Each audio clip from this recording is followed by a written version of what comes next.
नमस्कार मित्रो, माझ्या कायदेभान या लीगल चॅनलवर तुमचं स्वागत आहे.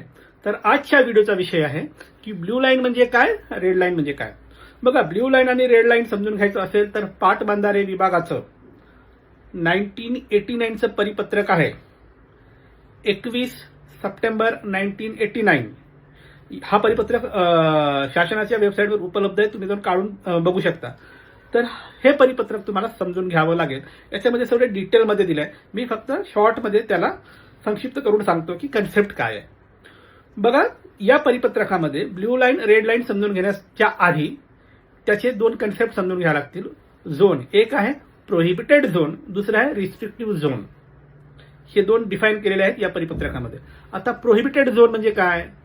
प्रोहिबिटेड झोन काढण्यासाठी जो रूल दिला आहे त्याच्यामध्ये तो असा आहे की मागच्या 25 वर्षातील जे काही पूर आहे, जो विसर्ग आहे, त्याचा डेटा घेणे आणि 25 वर्षातील सगळ्यात महत्तम पूर जो होता तो पूर, त्या पुराने जो काही एरिया व्यापलेला होता वाहताना, विसर्ग करताना, ठीक आहे, तो घ्यायचा आणि त्याला दीडपट करायचं. दीडपट केल्यानंतर जो काही ऍक्च्युअली व्यापला होता तो वाढेल आणि एक हायपोथेटिकल लाईन तयार होईल.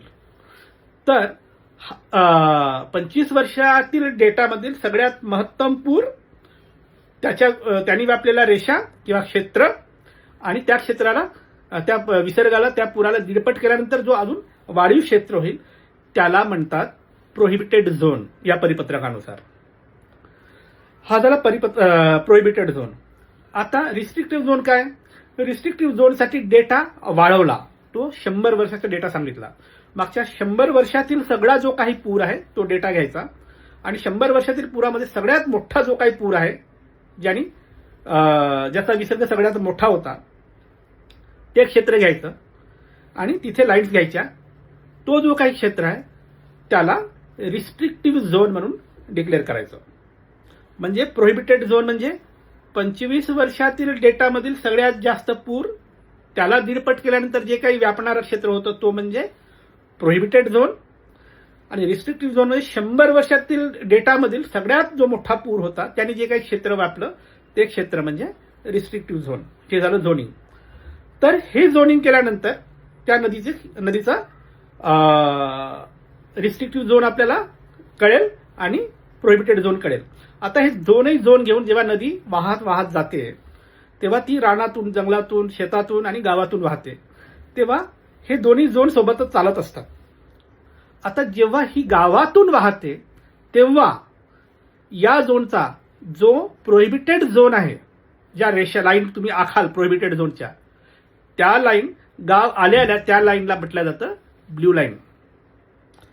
आणि रिस्ट्रिक्टिव्ह झोनच्या ज्या काही रेषा आहेत त्या नदीच्या, गाव आलं की गाव आल्यानंतर तो जो क्षेत्र आहे, जे आपण 100 वर्षाच्या रेकॉर्डमुळे काढला, तो क्षेत्र, तो रेड लाईन.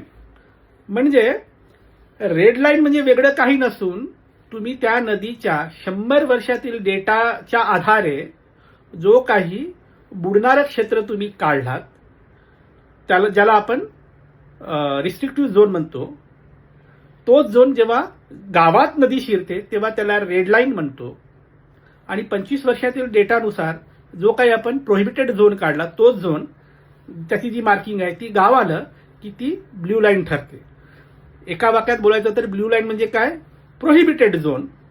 आणि रेड लाईन म्हणजे काय? Restrictive zone. आता याच्यामध्ये फरक काय? फरक असा आहे की ब्ल्यू लाईन जर असेल तर तुम्हाला तिथे अजिबात बांधकाम करता येणार नाही. रेड लाईन मध्ये जर तुमचं क्षेत्र येत असेल तर काही बांधकाम करता येऊ शकतात, पण ते डिटेलिंग मी आता देऊ शकत नाही कारण तो विषय वाढेल. मग कधीतरी मी तुम्हाला डिटेलमध्ये ते सांगेन. तर थोडक्यात ब्ल्यू लाईन आणि रेड लाईनचा साधा सरळ सूत्र असं आहे: 25 वर्षातील पुराच्या दीडपट केल्यानंतर जी रेषा तयार होते, जो क्षेत्र व्यापला जातो, तो त्या गावातील ब्ल्यू लाईनचं क्षेत्र आहे जिथे बांधकाम अजिबात अलाउड नाही आहे.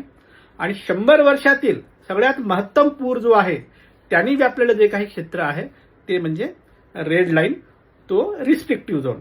असं ते गणित आहे. आता या आधारे पाटबंधारे विभागाने प्रत्येक गावाच्या ब्ल्यू लाईन रेड लाईनच्या नकाशे काढून त्यांनी वेबसाईटला टाकलेले आहेत, शक्यतो टाकलेले आहेत. तुम्हाला तपासायचं असेल तर पाटबंधारे विभागाच्या वेबसाईटवर जाऊन ते नकाशे काढून बघू शकता. तर मित्र, ही होती माहिती ब्ल्यू लाईनची आणि रेड लाईनची. आता 2 सूचना. खूप महत्वाचं काम असेल तरच तुम्ही मेसेज टाका. थेट फोन मात्र अजिबात करू नका. आणि दुसरा, वैयक्तिक सल्ला मोफत नाही, त्यासाठी फीज लागू आहे. बाय.